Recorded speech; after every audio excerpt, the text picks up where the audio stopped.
성경에서 나오는 두 마리 개를 설명을 해드리겠습니다.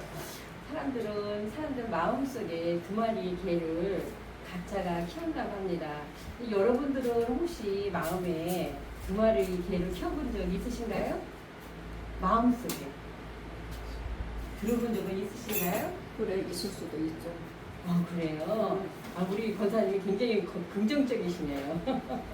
그래요. 사람이 우리가 살아가는데 이 선입견이라는 개와 편견이라는 개가 있다고 합니다. 우리가 상대방을 볼 때 선입견을 갖고 편견을 가지면 어떻게 해요? 오해를 할 수가 있죠. 근데 이 오해를 우리가 살아가면서 많은 사람을 보면 3분 안에 그 사람 얼굴이나 표정이나 눈 보고 딱 알 수 있죠.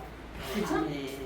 그래서 우리가 3분 만에 이 사람 헤어스타일 보면 그 헤어스타일 머리 미용실 하는 사람은 이 머리 스타일을 보고 아, 저 사람 유행을 간과는 안 한 사람이다 라고 생각할 수도 있고, 옷 파는 사람은 옷을 보고 아, 저건 명품이야, 아니 저건 어디서 뭐 산 거야, 이렇게 생각할 수도 있잖아요. 그렇죠? 옷 보고 판단할 수도 있고. 신발 장사는 어떻게 해요? 신발 장사는 신발 장사대로 해. 아, 저거는 옛날에 뭐 나이키 뭐 그쵸? 필라 뭐 아디다스 이런 거 명품을 많이 해주면 지금은 그런 게 별로 통하진 않아요. 그죠? 다들 신발이 다 좋게 나오니까. 그렇게 우리가 선입견을 가지고 편견을 가지고 보아왔던 우리 마음입니다. 그런데 이 두 마리의 개였잖아요. 알고 보니까 우리 마음에 선입견이라는 개와 편견이라는 개가 있었지만 우리 또 이 개를 물리칠 수 있는 단 한 마리의 개가 있다는데, 그런 사실 혹시 들어본 적 있으세요? 그쵸. 근데 그게 그 개의 이름이 바로 이 개 이름이 갑자기 내가 생각이 안 나. 그래서 백문이불여일견이라고 합니다. 이 백문이불여일견이라는 거 100번 내가 들었어도 한 번 내가 보는 거하고 틀리다는 얘기죠. 내가 소문에 우리 장 목사님이 굉장히 소문이 많이 났어요. 예를 들어서 죄송해요, 나쁘다고 소문이 났어. 그런데 내가 딱 한 번 보다가 어머, 너무너무 인정하신 거야. 그쵸? 이 소문이 나서 100가지 1000가지 만가지가 될 수가 있지만 내가 한 번 딱 볼 순간 아, 저 사람은, 저 목사님은 아, 누가 뭐라 해도 다 수용하고 받아주고 마음이 굉장히 넓은 사람이 이렇게 생각할 수도 있잖아요. 그죠? 근데 우리가 이 일견이라는 개를 우리 마음에 키워야 돼요. 긍정적인 마음으로. 근데 이 일견이라는 건 볼견이잖아. 한 번 보는 거. 그죠? 근데 이 개를 키우지 않으면 우리가 교만이 된다고 해요. 우리 마음에. 그래서 우리 마음에 이 일견을, 이 백물이 일견이라는 개를 키워서 우리가 마음에 정말로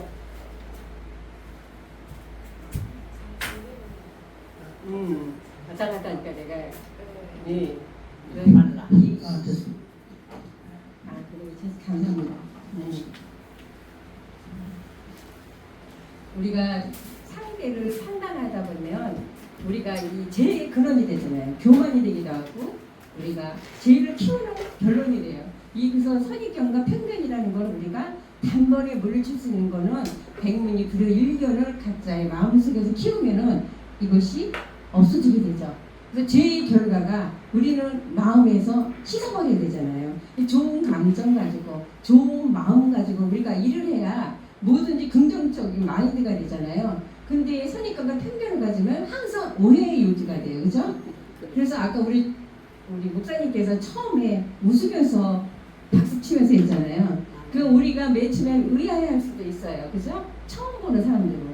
근데 이게 이제 습관이 되다 보면 나도 모르게 유머가 나오잖아요. 유머가 나오면은요, 나도 모르게 엔도핀이 나오는 거예요. 그렇죠? 내 몸에 있는 안이라든가 내 몸에 자극적인 거, 염증 같은 게 이게 웃으면서 다 해결이 된다더라고요. 그리고 또 우리 목사님이 또 소금을 팔아요. 그렇죠? 제가 소금을 먹어보니까 너무 좋은 거예요. 그래서 제 친구가 갑자기 남편이 쓰러졌어. 뇌출혈로 병원에 입원했어요. 나한테 전화 문의가 온 거야. 어떻게 했으면 좋겠냐 라고 하는 거예요. 근데 열이 40도가 올라가서 보니까 눈이 뒤집어지고 온몸을 못 써요. 사지마비가 중단된 상태예요. 근데 이 사람이 처음에는 어디 한림대학병원에서 이게 해가지고 거기서 요양원으로 옮긴 상태예요. 근데 요양원에서 요거를 그 잘못 처리했는데 요로 감염이 된 거예요. 요로 감염이 되면서 열이 몸에 40도가 넘어간 거예요. 보고 막 눈이 질집어지고 온 몸은 다 못 쓰고 그냥 이렇게 누워있는 상태가 돼가지고 나한테 전화가 왔어. 어떻게 했으면 좋겠냐.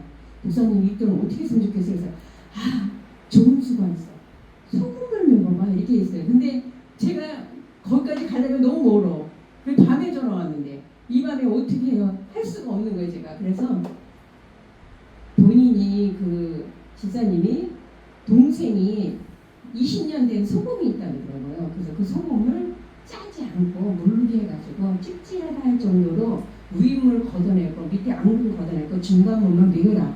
절대 짜게 먹으면 안 된다. 살짝만 드시게 해보라 이렇게 얘기를 한 거예요. 그랬더니 이제 그분이 식사를 못해서 목으로 식사를 하시거든요.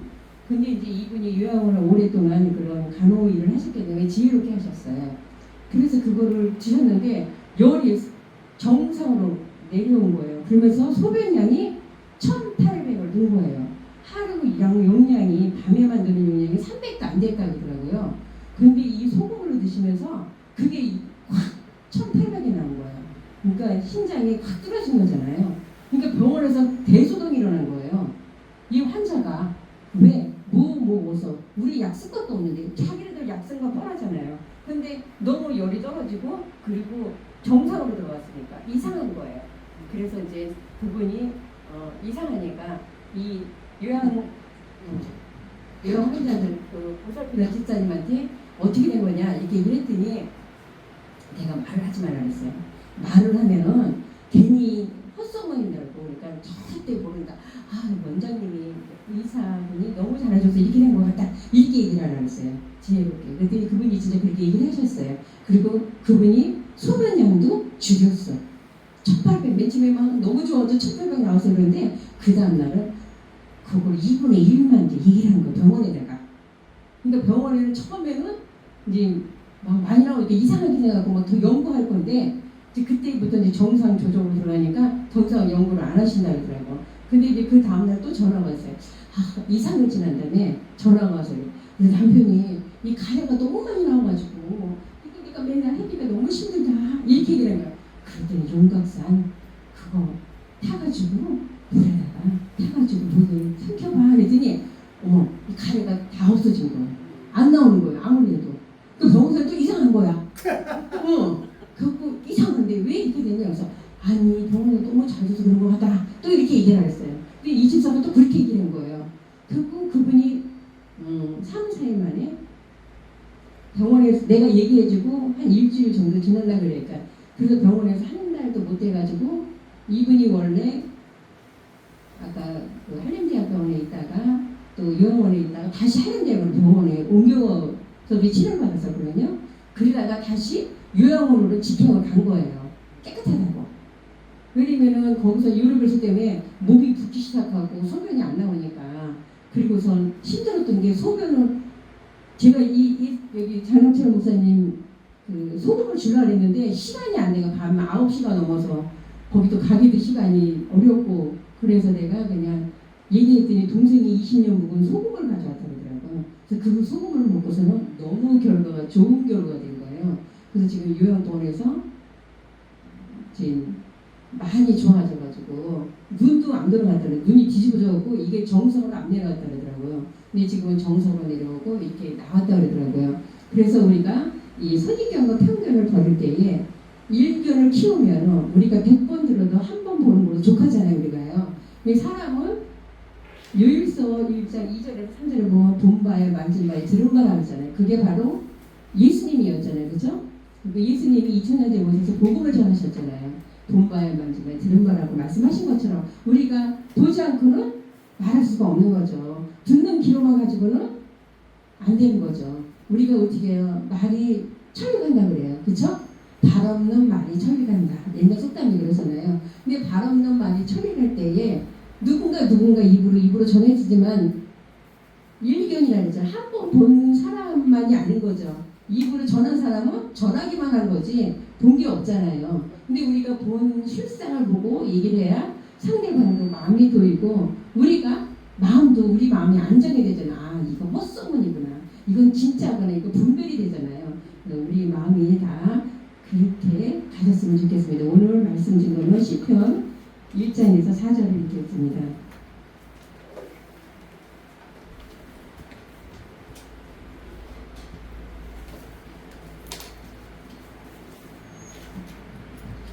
일절에서 4절까지 한 목소리로 통독하겠습니다. 자, 찾으셨나요? 읽겠습니다. 거기 있는 사람은 악인의 길을 따르지 아니하며 지인의 길에 서지 아니하며 오만한 자들의 자리에 앉지 아니하고 오직 여호와의 율법을 즐거워하여 그의 율법을 주야로 묵상하는 자다. 저는 그는 시냇가에 심은 나무와 철학 따라 열매를 맺지만 그 잎사귀에 마르지 않 같으니 그가 하는 모든 일이 다 형통하리로다. 악인은 그렇지 아니하며 오직 바람에 나는 겨와 같도다. 아멘. 자, 여러분은 일견을 통해서 모두가 다 복 있는 사람이 되주시길 바랍니다. 복 있는 사람은 악인의 길을 쫓지 아니한다 그래요. 그렇죠? 우리가 듣기만 하면 어떻게 누구를 쫓는 거예요? 악인의 길을 쫓게 되는 거잖아요. 그렇기 때문에 우리가 이 일견이란 내 마음의 중심에, 그렇죠? 개를 키우는 게 아니에요. 그렇죠? 돌견이잖아요. 그래서 사람의 마음을 보는 그런 마음을 담으시길 바랍니다. 그리고 죄인의 길에 남의 말만 들으면 어떻게 해요? 죄인의 길에 들을 수밖에 없어요. 그렇죠? 우리가 여기 투자하라, 뭐해라 그러잖아요. 근데 내가 보지도 않고 요즘에 유행하는 코인도 많고 다단계도 많잖아요. 근데 그들이 어떻게 해요? 나중에 우리가 그 길에 가게 되면 죄인의 길에 가는 거랑 똑같다는 거죠. 그래서 우리가 오만한 자리에 찾지도 않는 오만한 자들의 자리에도 앉지 아니한다 그래요. 우리가 같이 오만한 자리에 있는 사람하고 동행하면 우리가 어떻게 결론은 나도 죄인이 되는 거잖아요. 교만이라는 마음 때문에 죄가 되기 때문에. 그래서 우리 믿는 신앙인은 오직 누구를 따라요? 여호와의 율법을 즐거워해 그 율법을 주야로 묵상하는 자라고 말씀하셨어요. 여러분들은 주야로 말씀을 묵상한 자잖아요. 그죠? 그래서 내가 신앙인이라면 하나님을 보는 마음이죠. 그래서 하나님의 이 성경을 읽을 때 내가 내 자유에 있는 게 아니라 내가 하나님의 마음이라면 하고 한번 성경을 읽으셨으면 더 좋을 것 같아요. 저도 성경을 읽을 때 옛날에는 그냥 읽었는데 어느 날부터 내가 이렇게 목회기를 들어서 보니까 성경을 읽다 보면 내가 하나님 마음을 알아야 되면 하나님 마음을 가져야겠구나. 그런 성품이 되야 되겠다. 이런 마음이 맞더라고요. 그래서 내가 하나님 마음을 가지면 그 말씀을 주로 묵상하게 되고 그리고 또 그 결론이 나오죠. 3절에 보니까 그는 시냇가에 심은 나무가 철을 따라 열매를 맺으며 그 잎사귀가 마르지 않냐 같으니 그가 하는 모든 일이 다 형통한다는 거죠. 그러면 시냇가에 심은 나무가 있는데 그 시냇가에 심은 나무가 물이 있으니까 잘 클 거 아니에요. 물이 없으면 어떻게 해요? 다르게 되잖아요. 예화를 하나 드릴게요. 어떤 두 나그네가 사막길을 가고 있는데 사막에서 나무를 봤어요. 두 그루 나무를 본 거예요. 근데 한 친구가 저 큰 나무가 너무 멋있어. 그렇게 얘기하는데 그 옆에 있던 작은 나무가 그늘도 안 지고 삐쩍 말랐어요. 좀 떨어져 있는 나무가. 한 나무는 너무 크게 잘 자랐는데 한 나무는 볼품이 없어. 그래서 한 나그네가 이 많은 돌을 가지고 그 나무를 콱 죽어라 하고서는 그 나무 위에다 머리 위에다 확 올려놓은 거예요. 돌을. 그래서 이 두 연인은 가버렸어요. 그런데 10년 후에 다시 그 길을 올 일이 있었어요. 그래서 올 일이 있어서 두 나그네가 또 같이 온 거예요. 근데 나무를 보니까 먼 데서 보니까 어느 조그만 나무가 그늘이 너무 많이 진 거예요. 막 엄청나게 옆으로 퍼져 있는 거예요. 그래서 이 나무가 왜 거짓나무가 세로로 퍼져 있잖아요. 가로가 아니라. 근데 이 나무가 가로로 너무 많이 퍼져 있어 그늘이 너무 많이 져 있는 거예요. 그래서 저 나무네가 그린 거예요. 저 나무를 못 보던 나무인데 누가 그새 하나 나무를 심은 나무다 이렇게 생각을 한 거예요. 그래서 나무 곁에 가까이 가보니까 이 나무가 이 돌을 얹었음으로 인해서 고난이잖아요. 그렇죠? 우리는 인생길에서 고난을 만나요, 안 만나요? 사람이라면 그냥 나이가 먹는 게 아니더라고요. 고난이라는 그 역경이 필요하더라고요. 근데 이 역경에서 내가 어떻게 생각하느냐, 내가 어떻게 결정을 내느냐에 따라서 이 고난을 즐거이 참여할 수도 있고 이 고난을 우리가 그냥 놔둘 수도 있어요. 근데 내가 이 고난을 참고 이기면은 정말 훌륭한 복의 통로가 되지만 이 고난이라는 건 내가 만약에 자살해서 죽었으면 고난이라는 건 없잖아요. 바람과 함께 사라지는 결론이 되겠잖아요. 근데 이 나무도 마찬가지예요. 이 나무가 고난이라는 거, 이 나무는 자기가 손이 있어요? 발이 있어요? 없어요. 그냥 나무일 뿐이죠. 근데 나무는 뿌리가 있잖아요. 뿌리, 그들의 발 역할을 하잖아요. 그죠? 이 나무가 깊이 그 옆에 있는 나무 뿌리에 더 가서 시냇가에 물 흐르는 데까지 이 뿌리가 닿았던 거예요. 그래서 이 나무가 커질 수 있는 계기가 된 거예요. 옆으로. 왜? 위에는 큰 돌이 확 늙어 있으니까 자랄 수가 없잖아요. 위에는. 그러니까 옆으로만 자라는 거예요. 그러니까 아름답게 정말 훌륭한 나무가 된 거죠. 그러니까 이 두 나무네가 그걸 보고 교훈을 얻은 거예요. 아, 이게 나무한테 고난을 좀 우리가 잘못이지만 10년 후에 와서 다시 보니까 이 나무가 이렇게 아름다울 줄은 몰랐다는 거죠. 그렇잖아요. 그래서 이 나무를 치웠다는, 보거나 말거나 믿거나 말거나 치워서 그 나무를 자기네가 너무 잘못했기 때문에 해결했다는 얘기가 있어요. 그래서 이 나무가 이 고난이라는 걸 통해서 뿌리에다가 그냥 씹을 줬겠죠. 물가로 닿을 수 있는 뿌리. 그래서 이 물가에서 물맛을 먹었을 때 이 나무가 늪이 되고 숲이 되고 그렇게 그늘해질 수 있는 원동력이 된 거 아니잖아요.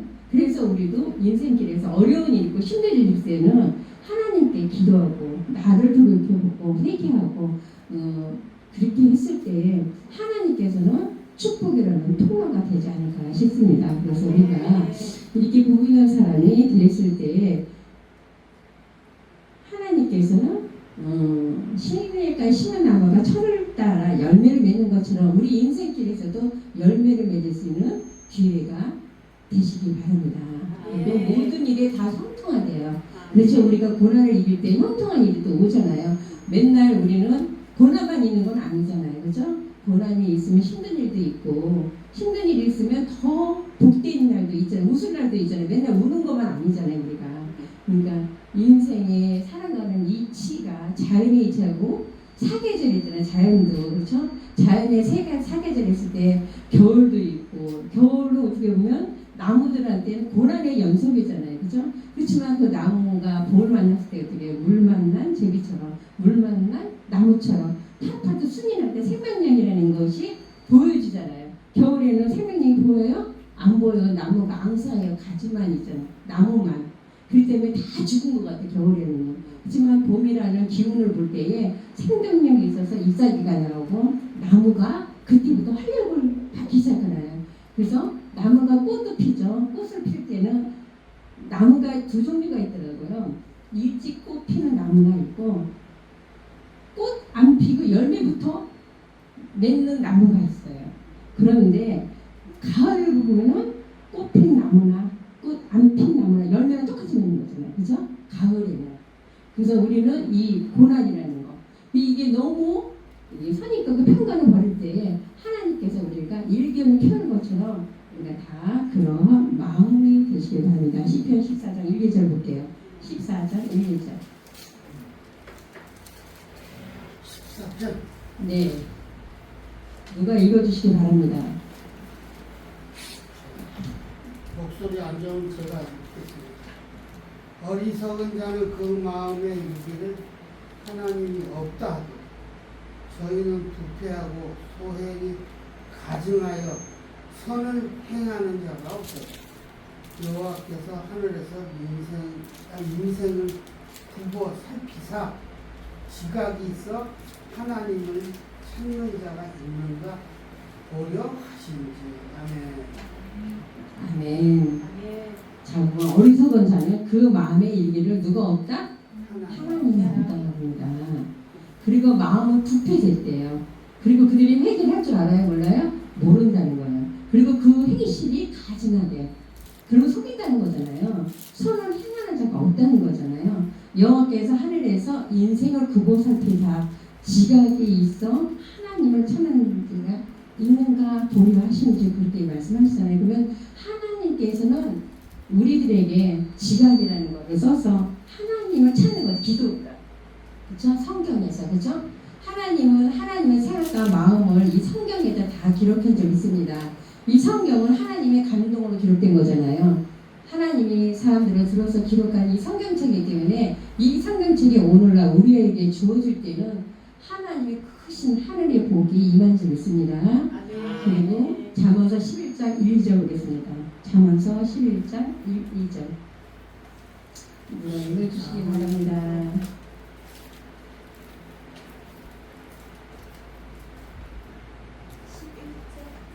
11장 1, 2절. 속이는 저울을 여호와께서 미워하시고 공평한 추는 그가 기뻐하시는가. 교만이 오며 욕도 오거니와 겸손한 자에게는 지혜가 있느니라. 아멘. 자, 그러면은 속이는 저울. 여러분 가게에서 물건을 속고 사본 적 있나요?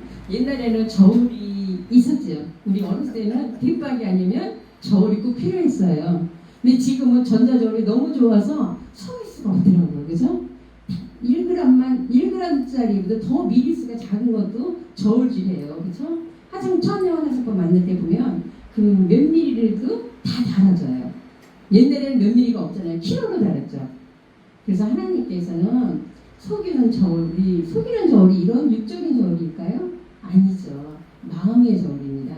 마음의 저울. 그러니까 내가 남을 속이고 사기꾼들을 속이기 좋아하죠.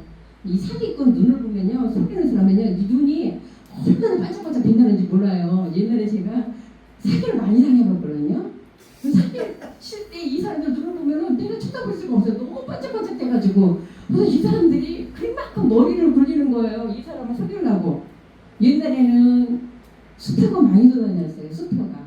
가짜 수표. 진짜 수표가 아니라 한 30년 전만 해도. 근데 이 진짜 수표를 토요일 날 와서 써요. 평일 날 잘 안 써요. 토요일 날은 그때 5시인가 2시까지 은행에서 근무를 했었거든요. 근데 토요일 날은 일찍 문 닫았어요. 1시면 문 닫았어요. 근데 아니면 좀 지구가 다 놀잖아요. 근데 옛날에는 1시까지가 그렇게 했던 걸 기억나요. 그러면 이 사람들이 꼭 1시 지나서 와요. 그 수표를 사요. 수표를 사는데 2만 원만 사 물건을. 그리고 8만 원을 현찰로 달라고 그래요. 근데 이거를 아무리 불빛이 보여도 잘 안 보여요. 이 가짜는. 진짜는 이게 여기 낙인이 찍혀 있어요.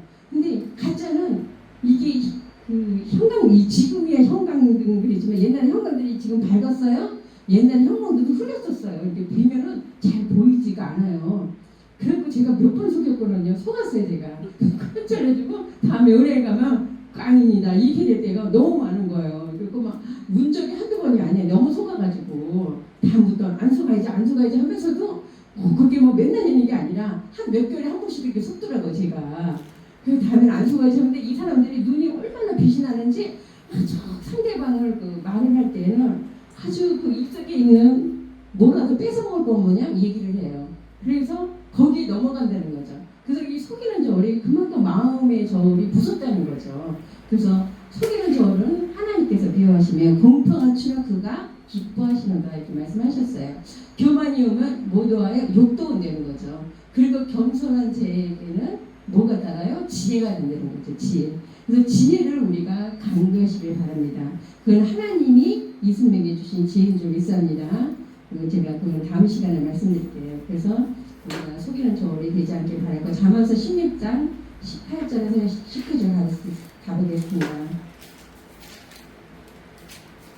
누가 먼저 읽어주실래요? 교만은 패망의 선봉이요 거만한 마음은 넘어짐의 앞자리니라. 겸손한 자와 함께하여 마음을 낮추는 것이 교만한 자와 함께하여 탈춤으로 나누는 것보다 나으니라. 아멘. 이것이 바로 교만한 마음의 패망의 선봉이라는 거잖아요. 그렇죠? 그리고 거만한 마음은 넘어짐의 앞자리래요. 이것이 선입견과 편견이라는 거죠. 잘 아셨죠? 우리가 선입견과 편견이라는 거 내 마음에 먼저 교만이 온다는 거예요. 교만. 우리가 지식이 많다고 해서 내가 아는 게 많다가 인간 지식이 많다고 해서 하나님 앞에는 교만의 패망의 선봉이 될 수도 있죠. 그렇죠? 하나님을 모르니까. 우리가 하나님 모양과 형상을 닮았다고 해요. 창세기 2장 28절에 보면. 근데 하나님 우리 인간의 모습을 하나님 모양과 형상을 창조를 하셨는데 우리는 하나님 모양과 형상을 창조받은 것임에도 불구하고 하나님을 속이잖아요. 우리 자신이. 그렇죠? 그렇기 때문에 우리가 하나님께 늘 회개하고 앞으로 나아갈 수 있습니다. 그리고 잠언서 17장 3절 가보겠습니다. 우리가 읽어주시기 바랍니다. 도가니는 은을, 풀무는 금을 연단하거니와 여호와는 마음을 연단하시느니라. 아멘. 자, 도가니는 은을, 그쵸? 도가니는 은을 풀무에 단련한다는 거예요. 풀무는 금을 또 연단한다는 거예요. 그러면은 우리가 이사야 보면은 이사야 6장 7절 보니까 사람의 마음을 뭐라 그래? 꽃이라 그러고 풀이라 그래요. 그죠? 연단한다 그래요. 우리가 고난이라는 연단이었을 때는 마치 도가니의 눈 우리 마음이잖아요. 그쵸? 그래서 유기세도 보면 내가 7번 단련한 후에 정금까지 나온다는 말이 있어요. 그쵸? 그 금을 단련하는 게 아니라 금도 단련을 해서 어떻게 순수한 금방 끓이잖아요. 근데 그게 100%가 안 된대. 그래서 99%를 얘기해. 금도요. 그래서 불순물 제거하는데 그 몇 번을 걸러도 99%뿐이 안 된다고요. 순금이. 그래서 순금이라고 얘기하는데 사람의 마음이 오죽하겠어요? 사람의 마음은 한 번 단련한다고 불순물이 제거되는 게 아니잖아요. 한 번 회개했다고 그 불순물이 제거되진 않아요. 우리는 뒤돌았으면 어떻게 욕을 할 수도 있고 죄를 질 수도 있잖아요. 우리가 누구 말대로 사기치는 사람 보면 우리가 어떻게 저 나쁜 놈이야 속으로, 그쵸? 우리가 영으로도 짓고 육으로도 짓는 죄가 많잖아요. 그쵸? 눈으로 짓는 죄가 더 많잖아요. 이쁜 아가씨 지나가면 남자 눈들이 어떻게 해요? 그 아가씨 사라질 때까지 쳐다보더라고요. 근데 우리 마음 여자들은 안 그러겠어요? 여자들 멋진 남자 보면 또 그러겠죠. 이것처럼 우리가 어떻게 정신적으로 죄를 짓는 거잖아요. 우리가 죄를 져도 우리가 항상 아침 저녁으로 회개를 넣어서 하나님 보실 때 정말 하나님 모양의 형상으로 창조되어서 우리가 깨끗해지는 저와 여러분이 되시기 바랍니다. 그래야 우리가 선입견과 편견이라는 것이 이 교만의 표명이 없어지길 바라겠습니다. 그래서 우리가 하나님이 있던 어떠한 도움을 우리에게 주실까라고 생각해 볼 필요가 있죠. 잠언서 22장 4절 가보겠습니다. 누가 읽어주시기 바랍니다. 겸손과 여호와를 경외함의 보응은 재물과 영광과 생명이니라. 아멘. 겸손해야 되죠. 우리가 예수 믿는 사람은 겸손해야 돼요. 어디 가나 우리가 엎드릴 줄 알고 순종할 줄 알고 아 그러구나 상대 마음을 사랑할 수 있고 이런 마음을 즉 하나님을 경외하는 마음. 지식의 근본이 하나님이 아니겠습니까? 그러면 지식의 근본이 세상 지식을 얘기하나요? 성경 지식을 얘기합니다. 그럼 지식의 근본이 하나님께서는 영광 받으시기 합당해서 우리를 지었다고 성경에 기록되어 있어요. 그래서 하나님께서는 여호와를 경외함에 보응이 있다는 거예요. 하나님을 경외하면 보응이 있다는 거예요. 보응이. 근데 그 보응이 바로 재물과 영생과 생명이 되는 거죠. 여러분들은 재물 제일 좋아하잖아요. 그죠? 그 다음에 우리가 예수 믿으니까 뭘 좋아해? 그 다음에 영원히 사는 거, 영생. 그리고 그 다음에 제일 좋아하는 게 생명이잖아요. 여러분들의 생명이 가치가 있으니까 이 자리에 있는 거지. 생명의 가치가 없으면 이 자리에 있을 수 있어요? 없어요? 없어요. 살아있으니까 여기 있는 거죠. 그렇죠? 우리가 만남이 그냥 만남이 아니에요. 하나님께서 여호와의 만남이 오늘날 축복이 좀 있습니다. 그래서 우리가 잠언서 13장 2, 3절 가보겠습니다. 잠언서 13장 2, 3절.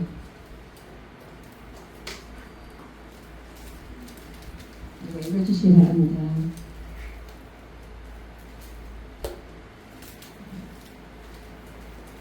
사람은 입의 열매로 인하여 공력을 누리거니와 마음이 괴상한 자는 강포를 당하느니라. 입을 지키는 자는 그 생명을 보전하나 입술을 크게 벌리는 자에게는 멸망이 오느니라. 게으른 자는 마음으로 원하여도 얻지 못하나 부지런한 자의 마음은 풍족함을 얻느니라. 그리고 13, 14절요. 말씀을 멸시하는 자는 패망을 이루고 규명을 두려워하는 자는 상을 얻느니라. 지혜 있는 자의 교훈은 생명의 샘이라. 사람으로 사망의 그물을 벗어나게 하느니라. 아멘. 사람의 입으로 열매를 인하여 어떻게 해요? 동록을 누린다 그래요.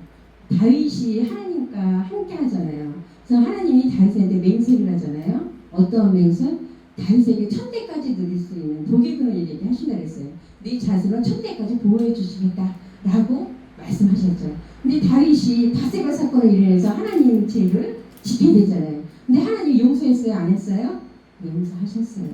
그렇죠. 그래서 천대까지 솔로몬이 죄를 졌어도 하나님께서 뭐라 그러지 않으셨어요. 그 자손 천대까지 열왕기 상하 역대 상하가 다 다윗의 족보예요. 그래서 거기서 보면 다 그 왕의 기록들이 돼 있거든요. 왕이 40년을 했네, 30년을 했네, 뭐 왕권 정치 시대가 그랬거든요. 근데 하나님께서 그거를 다 그 다윗에게 약속하신 복을 주셨다는 거죠. 천대에 내려갈 수 있는 복. 우리도 이러한 복락을 누리시기 바랍니다. 그래서 퇴사한 자는 어떻게 해요? 퇴사한 자는 강포를 당한대. 나도 모르게 무슨 일을 당한다는 거예요. 요즘에 교통사고도 많죠? 쓰나미 사건도 많죠. 어디 가서 강도 사건도 많아요. 그죠? 근데 이런 거를 강포를 당한다잖아요. 갑자기. 나에게 왜 이런 어려운 일이 있을까라고 했을 때 나를 한번 돌아보시고 회개하시기 바랍니다. 하나님께 더 크신 축복을 주실 것 같습니다. 입을 지키는 자는 그 생명을 보존한대요. 그래서 우리가 내 남의 신을 봐야 돼요? 안 봐야 돼요? 안 봐야 돼요. 그리고 그 입을 보존하는 자가 생명을 보존한다 그랬어요. 입술을 크게 벌리는 자에게는 뭐가 와요? 멸망이 온대요. 나쁜 일이 거듭나잖아요. 안 좋은 집안 보면은 누가 뭐 살인 사건이라는데 옛날에는 조상들이 그렇게 얘기를 했다 그러더라고요. 3, 4대 살인을 그제 자기가 했어도 그걸 모르게 하고 자기는 죽었어. 살인했어도. 근데 3, 4대까지 그 벌이 간다 그러더라고요. 근데 요즘에 그 벌이 3, 4대까지 안 가요. 당대에 갔죠. 그죠? 그래서 우리가 정말 퇴사한 자가 아니 되기를 바랍니다. 그리고 입술을 붙여는 자가 입술을 지키는 자는 그 생명을 보존하고 입술을 크게 벌리는 자에게 멸망이 온대요. 멸망. 삼킨다는 거죠. 뭐를. 그렇죠? 그래서 망하게 된다는 거죠. 그리고 13, 14절에 보면 말씀을 멸시하는 자가 있다는 거예요. 말씀을 멸시하는 자. 즉 말씀을 멸시한다는 거 누굴 멸시한다는 거? 하나님을. 그리고 그 패망을 이룬다는 거예요. 그러니까 그 가문의 영광이 떠나는 거죠. 하나님의 영광이 떠나는 거예요. 그래서 계명을 두려워하는 자는 상을 얻는 자가 상. 하나님에게 상을 받는 거죠. 지혜 있는 자의 교훈은 생명의 생명을 해요. 생명의 말씀의 생명이 되겠죠. 사람으로 사망의 그물을 벗어게 하느니라 이렇게 말씀하셔요. 그러면 하나님께서 우리를 생명을 영원한 생명을 주시기를 원하신다는 거죠. 여러분도 하나님의 입술이 그 생명을 보존하는 거죠. 누구를 두루두루 혼담하는 거나 누구를 모함만 되거나 이러한 선입견과 편견이 아니라 정말 일들을 가져서 긍정적인 마음을 가져서 하나님의 일을 하는 분들 하나님께서 보호를 해주신다죠. 재물과 생명과 그렇죠. 또 뭐였죠? 하나? 잊어버렸어요 지금. 영감? 양인데. 그래서 재물과 영생과 생명을 보존하는 여러분이 되시길 바랍니다. 기다리겠습니다. 사랑과 은혜가 많으신 아버지 하나님, 하나님의 사랑은 성경에 다 기록된 대로 저희들에게 임할 줄 믿사옵나이다. 저희들은 늘 부족하여서 남을 미워하고 멸시하고 남을 흉보고 남을 때로는 미워할 때가 많사오니 이 시간 고개 들기 전에 모든 걸 회개하고 용서해 주시고 사랑하는 마음만 갖게 하시옵고 사랑하고 축복하고 서로가 의지할 수 있는 귀한 믿음 허락해 주셔서 아버지 영광 드러난 삶의 근원 될 수 있도록 역사여 주옵소서. 세계를 푸른 마음 되게 하여 주시고 종지기 같은 글씨 있다면 이 시간 고개 들기 전에 회개하고 용서해 주시고 크고 넓은 마음을 가져서 하나님 나라의 기둥의 역할을 감당하시는 저희들의 신명 될 수 있도록 아버지 허락하여 주옵소서. 말씀을 증거하기 위해서니 아버지가 잘못된 거 있다면 하나님이 다 생각해서 지어주시고 좋은 것만 생각에 남을 수 있도록 지혜하면 저렇게 주옵소서. 모든 것을 아버지께 맡겼고 생명 되신 예수님께 감사의 기도를 올려옵나이다. 아멘. 주기도문을 마치겠습니다.